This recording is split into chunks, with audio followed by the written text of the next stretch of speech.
দুর্নীতি ও শৃঙ্খলা ভঙ্গের অভিযোগে দীর্ঘদিন ধরে বিতর্কিত এবং বিতর্কের কেন্দ্রবিন্দুতে আছে এই চিফ ইঞ্জিনিয়ার। আপনারা জানেন ৩রা আগস্ট ২৪ সালের ৩রা আগস্ট আপনার স্বৈরাচারী ফ্যাসিবাদ বিরোধী যখন আন্দোলন চলছিল তখন এই সাইফুল ফ্যাসিবাদ বিরোধী আন্দোলন চলাকালীন অবস্থায় ফ্যাসিস্ট সরকারের মহারানী সেই হাসিনার সাথে একত্রতা মিলিয়ে উনি বলেছিল যারা আন্দোলনকারী তারা রাজাকার। এই সাইফুল এই প্রেস ক্লাবে ঠিক এইখানে দাঁড়িয়ে ফ্যাসিবাদ বিরোধী আন্দোলনের যারা শরিক হয়েছিল তাদেরকে বাংলার নমরুদ আখ্যায়িত করেছিল। আমাদের কাছে যথেষ্ট ভিডিও ফুটেজ এবং প্রমাণ আছে। ওয়ালটন এখন দেশের সীমানা পেরিয়ে পৌঁছে গিয়েছে 50টিরও বেশি দেশে। ওয়ালটন ঘরে ঘরে বিশ্বজুড়ে। বিআইডব্লিউটির ভবনের ৮ম তলায় একটি কার্গো জাহাজ সার্ভে করার সময় তিনি দুদকের মামলার সাথে সম্পৃক্ততায় সে জড়িত এবং সে দুর্নীতি অপরাধ অন্যায় অবিচার করেই চলছে।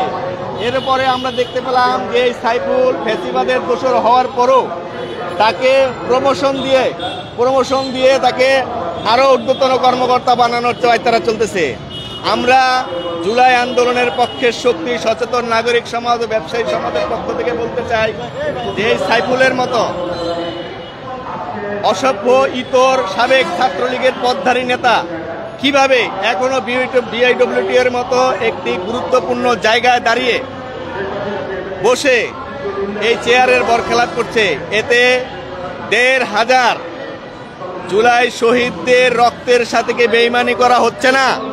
আমরা জানতে চাই এই সাইফুলের পদোন্নতির পিছনে কার শক্তি হাত রয়েছে, সেই অদৃশ্য শক্তি এবং সাইফুলের সেই কুটির বোর কোথায়? যে সাইফুল প্রতিনিয়ত আপনার ভারতের বিভিন্ন আওয়ামী লীগের দোসরদের সাথে আওয়ামী লীগের কর্মীদের সাথে যোগাযোগ রক্ষা করে। তার বিভিন্ন রকমের অডিও ভিডিও ক্লিপ রয়েছে এবং যথাযথ ছবি এবং প্রমাণ থাকার পরও তাকে কিভাবে একটা ভবনের গুরুত্বপূর্ণ জায়গায় রাখা হয়।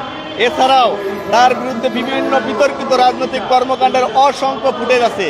সর্বোপরি বলতে চাই জুলাই আন্দোলনের আহত যোদ্ধাদের এবং নিহত সকল শহীদদের রক্তের সাথে বেইমানি করে এই সাইফুল কখনো চেয়ারে বসে থাকতে পারে না। সে ছাত্রলীগের একজন পদধারী নেতা থাকার পরও আমরা এই খুনি সাইফুলের ফ্যাসিস্ট হাসিনার দোসর খুনি হাসিনার দোসর এই ফ্যাসিস্ট সাইফুলের দৃষ্টান্তমূলক আইনিভাবে বিচার চাই এবং পাশাপাশি দুর্নীতি দমন কর্মকর্তাদেরও বলতে চাই যে এই সাইফুলের যে সংশ্লিষ্টতা পাওয়া গেছে আরও গভীরভাবে তদন্ত করে এই সাইফুলের বিরুদ্ধে আইনগতভাবে বাংলাদেশের প্রচলিত যে আইন আছে এবং সংশ্লিষ্ট মন্ত্রণালয়ের যেই গঠিত আইন আছে সেই আইনের ভিত্তিতে যেই শাস্তি হয় সেই সাজা নিরূপ করা হোক। কিভাবে একজন ফ্যাসিস্টের দোসর সাইফুল এখনো বিআইডব্লিউটি এর মতো একটা স্পর্শকাতর জায়গায় বসে বিভিন্ন জাহাজ ট্যাঙ্ক লরি এগুলির ইন্সপেকশনের নামে ঘুষ দুর্নীতি জালিয়াতি করে যাচ্ছে, আমরা তীব্র সমালোচনা ও নিন্দা জানাই।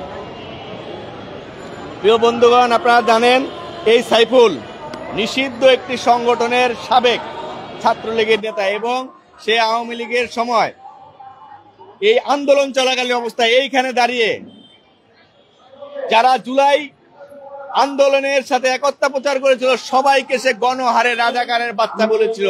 আমরা দৃঢ়তার সাথে বলতে চাই এই সাইফুল কিভাবে এখনো চেয়ারে বসে থাকে। ধন্যবাদ সবাইকে। উনি বিআইডব্লিউটি এর chief engineer, senior chief engineer. আমাদের কাছে প্রেস নোটিশ আছে, আমরা এটা আপনাদের কাছে দিয়ে দেবো। বিআইডব্লিউটি এর চিফ ইঞ্জিনিয়ার এন্ড সিপিআর সার্ভের দায়িত্বে আছে সাইফুল ইসলাম।